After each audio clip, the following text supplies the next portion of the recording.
Don't let the mystery disappear like the characters in our stories. Hit subscribe and ring the bell, so next time I'm telling a tale, you'll still be right here listening. Open mouth smile, sparkles now. Let's dive into the story. December 2027. The Antarctic sun dipped beneath a bruised violet horizon, leaving behind a blade of light that cut across the ice like cold steel. Winds screamed through jagged walls of frozen ridges, hurling snow into spiraling clouds. This was the land that did not want mankind, yet here, an international team of 12 scientists pressed on, chasing a mystery buried deeper than time itself. They came from 8 nations. The Americans brought their heavy drilling rigs, the Japanese their nimble survey robots, the Germans their seismic equipment. And then there was Dr. Min, a young Vietnamese paleobiologist, invited because of one daring theory, that something alive, something ancient, might be sleeping beneath the ice. Their destination was Ice Pit 17, a site revealed by satellite scans. Nearly 3 kilometers down, a vast hollow space waited, large as a valley, untouched for millennia. On the first day they built their camp, a crescent of white tents lit by the crimson pulse of a central antenna. Excitement buzzed in the frozen air. Some dreamed of discovering an ancient cave system, others of a meteorite sealed in the ice. Everyone believed the expedition would change history. The second day brought the drills. Steel teeth bit into ice that shattered easily at first, but the deeper they went, the stranger it became. Each turn of the drill echoed with a dull, resonant thud, like a drumbeat rising from the earth itself. Some shivered at the sound. Professor Miller, the American leading the mission, only smirked. "Resonance," he said, "perfectly natural. It means we're right on top of it." On the third day, at exactly 2 a.m., the seismic monitors spiked into chaos. Something vast was moving beneath them.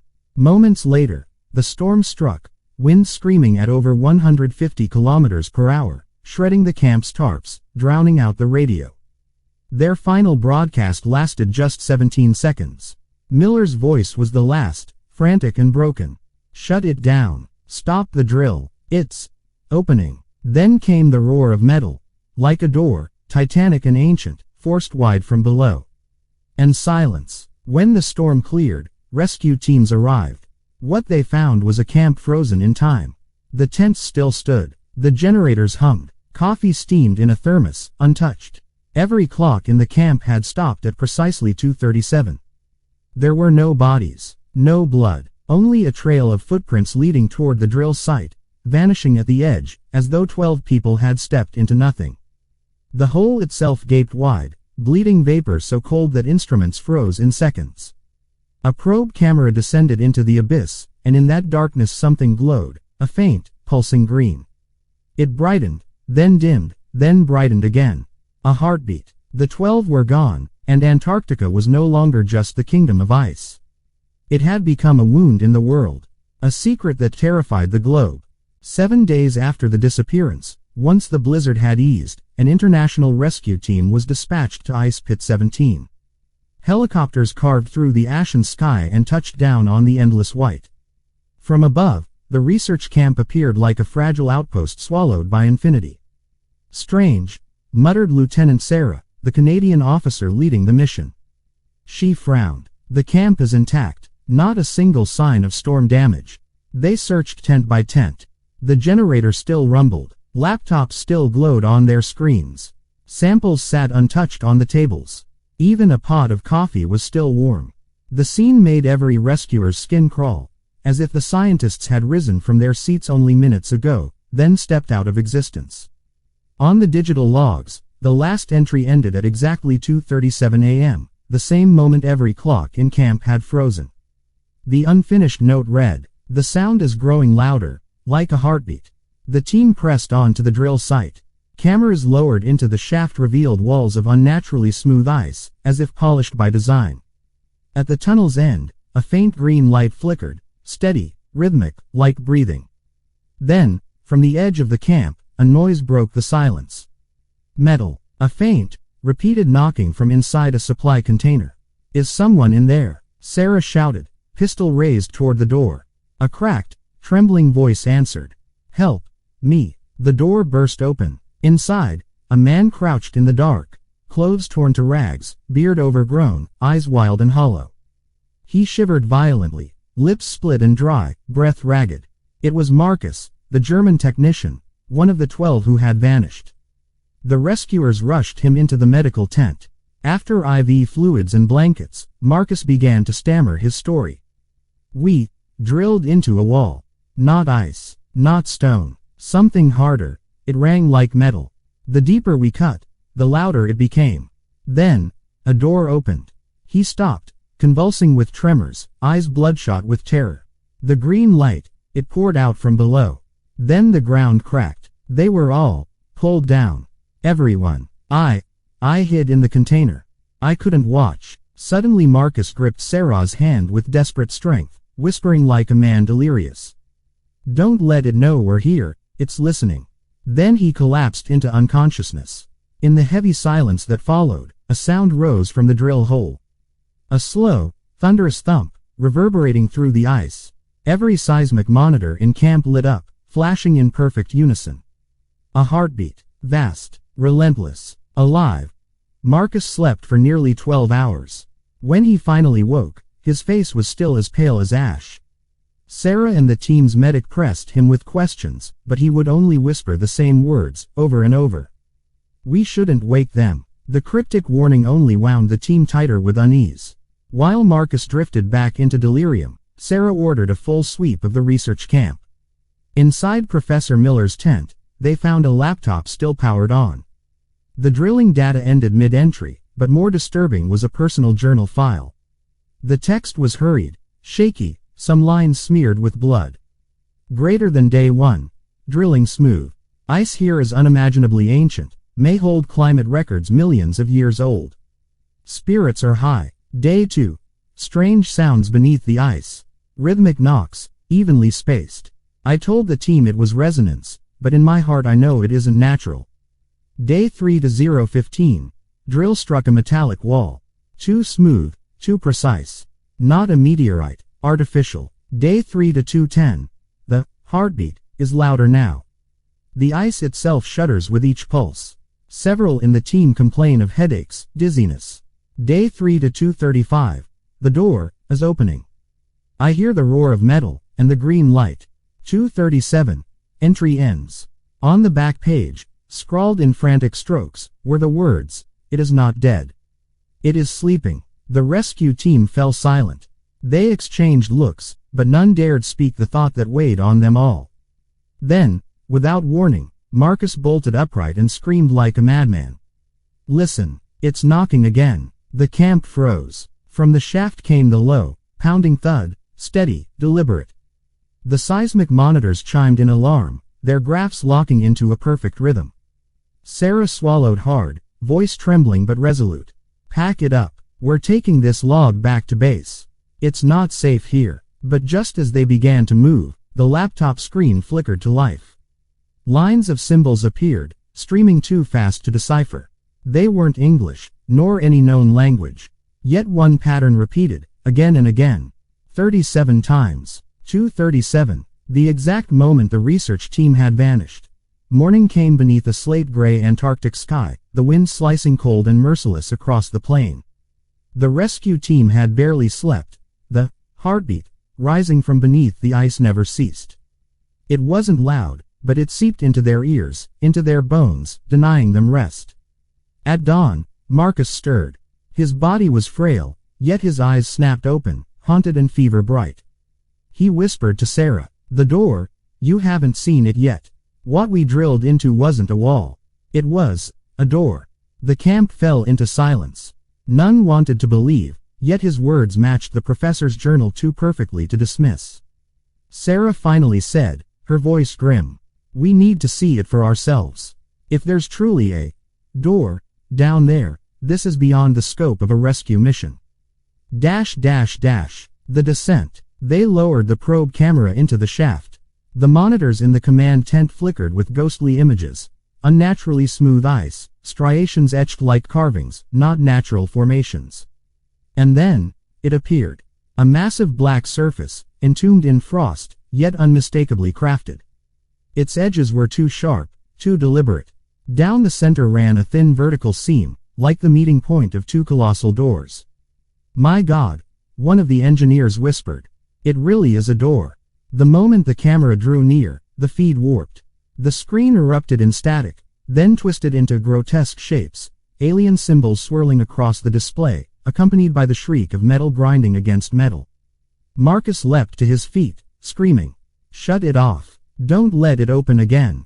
But it was already too late. From beneath the ice came a deep, resonant boom. The ground shivered, pulsing in rhythm. Cracks splintered outward from the shaft-like veins in broken glass. Sarah shouted the order to retreat, but one of her men collapsed, clutching his head, wailing. His mouth spewed a stream of senseless symbols, the same sequence of codes that had appeared on Miller's laptop. The heartbeat quickened. The ice far below quaked violently, and from the seam of the black door seeped a mist, an eerie, pale green vapor that rolled upward and smothered the camera lens. In an instant, every electronic device in camp went dead. Darkness. Silence. Then, one by one, the systems flickered back to life. But the monitor no longer showed the camera feed. Instead, across the screen, a single phrase scrolled in jagged letters, over and over. "It is open. It is open." Marcus broke down in hysterics, shrieking until his voice cracked. "You don't understand. Once it opens, it can never be closed." Outside, the wind rose into a scream, as if something vast was stirring beneath the miles of frozen earth. Sarah gripped her pistol, voice icy though her hands trembled. "We leave. Now. Before it's too late." But in every mind lingered the same unspoken terror. If this is a door, then where does it lead? And what has it just unleashed? The rumble within the ice was no longer a lonely heartbeat. It swelled into a cavernous symphony, vibrating through every frozen vein, every drifting flake. The entire camp quaked violently. Steel poles snapped, tarps tore free and were hurled into the white abyss of night. Sarah clung to the control panel, her eyes locked on the camera feed descending into the fissure. The faint green glow spread along the vast black wall, branching like veins in some colossal organism coming back to life. And then, the split in the center began to widen. The sound that followed was not screeching metal, but a breath, long, deep, resonant. A surge of cold vapor burst upward, carrying a stinging, acrid scent, something not of this earth. The ice fractured. Monolithic slabs collapsed into the abyss, shattering like glass. From within the widening gate, a massive form began to rise. Its shape refused definition. Segments of its body gleamed like forged steel, polished and cold. Yet between those armored plates pulsed gray flesh, expanding, contracting, breathing like lungs. With every movement, thousands of tiny eyes, round lenses, insect-like, flared in unison, sweeping the darkness with their eerie light. "My God," a rescuer whispered. "It's not a creature, not a machine, but both." Marcus collapsed to his knees, burying his face in his hands, sobbing like a child. "I told you, it's not dead, it was only sleeping." The giant entity rose higher, its frame still sheathed in shattered ice. Each motion shook the earth, fissures splitting and crawling across the frozen ground. From the seams in its body, green light surged outward, pulsing, steady, the heartbeat of something titanic returning to life. Every device in the camp went silent at once. Monitors blinked out, flashlights flickered, then died. In the suffocating black, the green radiance from the pit bathed their faces, etching fear into every line. Sarah drew her pistol, her palms clammy, her grip weak. She knew the truth. Human weapons were meaningless here. Then, a whisper, at first like wind cutting through the ice, but slowly shaping itself into rhythm, into words. A language. Daniel froze. His eyes widened, pupils dilating. "Don't you hear it?" he murmured. "It's calling my name." Panic surged as the team tried to hold him back, but Daniel thrashed violently, his gaze burning with reflected green light. He screamed with wild conviction.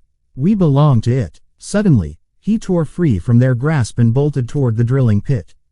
"Daniel," Sarah cried, but it was too late. His body vanished into the emerald glow, swallowed whole. No one moved. Their hearts pounded like war drums. From below, the colossal being rose further. Its thousands of glassy eyes blazed, scanning each of them with merciless precision. Marcus trembled uncontrollably, muttering the same words over and over. Once it wakes, the whole world will know. Outside, Antarctic winds howled, snow whipped across the darkness. Yet the monstrous breathing drowned it all, a harbinger that the eternal silence of the white continent had come to an end. The Antarctic night stretched on, endless. The storm winds had calmed, yet inside the rescue camp, the silence was heavier than the howling outside. Since Daniel had hurled himself into the pit and vanished, no one in the team had managed to sleep.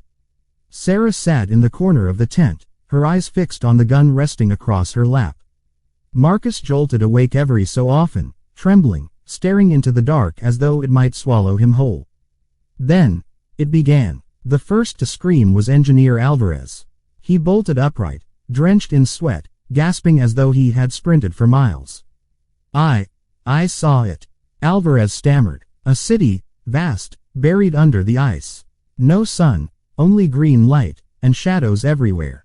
The others froze, for they too, Sarah among them, had just awoken from the very same dream. It was burned into their minds like a brand. A black city, spires stabbing upward from the frozen sea, and at its heart, a glowing sphere pulsing steadily, the beating heart of the entire metropolis. Marcus clutched his head, sobbing. It's showing us where it came from. We didn't just unearth a doorway. We've touched an entire civilization, entombed. From the dream, something lingered. Even awake, Sarah still heard the whispers, an alien tongue, not words but thoughts pressed directly into her mind. Her skull throbbed, as though another presence were forcing its way inside.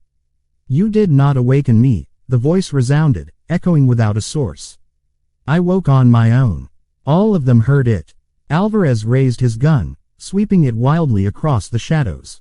But then his hands began to shake, his eyes clouding over, his will draining away. He muttered, "We belong to the city, we've always been there." Sarah lunged forward, wrenching the weapon from him, shouting, "Wake up, it's just an illusion." But deep down, she knew it wasn't. The dream was no hallucination, it was a memory. A memory implanted, forced into their minds. The harder Sarah fought, the weaker she felt. The vision of the city beneath the ice overlapped with reality, drowning every fragile shred of clarity. Marcus collapsed, his voice hoarse. "No one escapes. The others in my expedition. They dreamed of it too, and then they walked toward it, like Daniel." The camp fell silent. A chilling truth settled over them. The darkness would not kill them outright.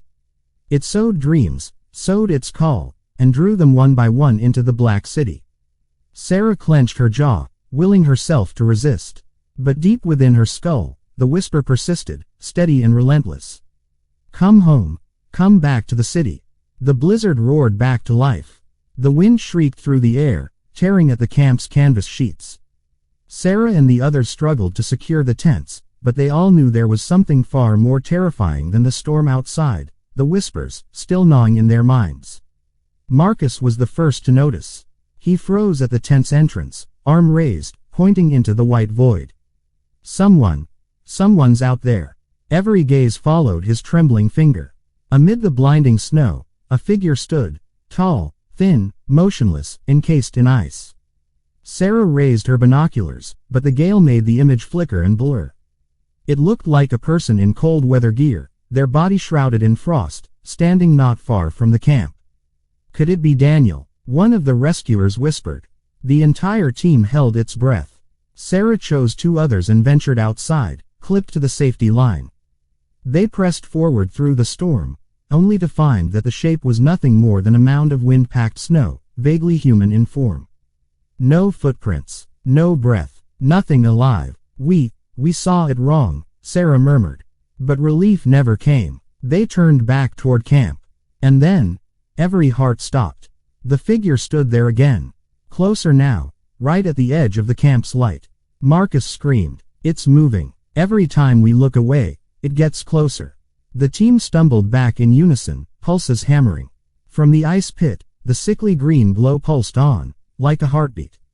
And at the rim of light stood the shapeless stranger, unmoving. Waiting. December, 2027. The Antarctic sun dipped beneath a bruised violet horizon, leaving behind a blade of light that cut across the ice like cold steel. Winds screamed through jagged walls of frozen ridges, hurling snow into spiraling clouds. This was the land that did not want mankind. Yet here, an international team of 12 scientists pressed on, chasing a mystery buried deeper than time itself. They came from 8 nations. The Americans brought their heavy drilling rigs, the Japanese their nimble survey robots, the Germans their seismic equipment. And then there was Dr. Min, a young Vietnamese paleobiologist, invited because of one daring theory, that something alive, something ancient, might be sleeping beneath the ice. Their destination was Ice Pit 17, a site revealed by satellite scans. Nearly 3 kilometers down, a vast hollow space waited, large as a valley, untouched for millennia. On the first day they built their camp, a crescent of white tents lit by the crimson pulse of a central antenna. Excitement buzzed in the frozen air. Some dreamed of discovering an ancient cave system, others of a meteorite sealed in the ice. Everyone believed the expedition would change history. The second day brought the drills. Steel teeth bit into ice that shattered easily at first, but the deeper they went, the stranger it became. Each turn of the drill echoed with a dull, resonant thud, like a drumbeat rising from the earth itself. Some shivered at the sound. Professor Miller, the American leading the mission, only smirked. "Resonance," he said, "perfectly natural. It means we're right on top of it." On the third day, at exactly 2 a.m., the seismic monitors spiked into chaos. Something vast was moving beneath them.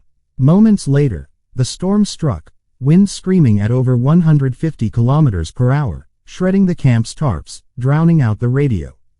Their final broadcast lasted just 17 seconds. Miller's voice was the last, frantic and broken. "Shut it down. Stop the drill. It's opening." Then came the roar of metal. Like a door, titanic and ancient, forced wide from below. And silence. When the storm cleared, rescue teams arrived. What they found was a camp frozen in time. The tents still stood. The generators hummed. Coffee steamed in a thermos, untouched. Every clock in the camp had stopped at precisely 2:37. There were no bodies, no blood, only a trail of footprints leading toward the drill site, vanishing at the edge, as though 12 people had stepped into nothing. The hole itself gaped wide, bleeding vapor so cold that instruments froze in seconds. A probe camera descended into the abyss, and in that darkness something glowed, a faint, pulsing green. It brightened, then dimmed, then brightened again. A heartbeat. The 12 were gone, and Antarctica was no longer just the kingdom of ice. It had become a wound in the world, a secret that terrified the globe.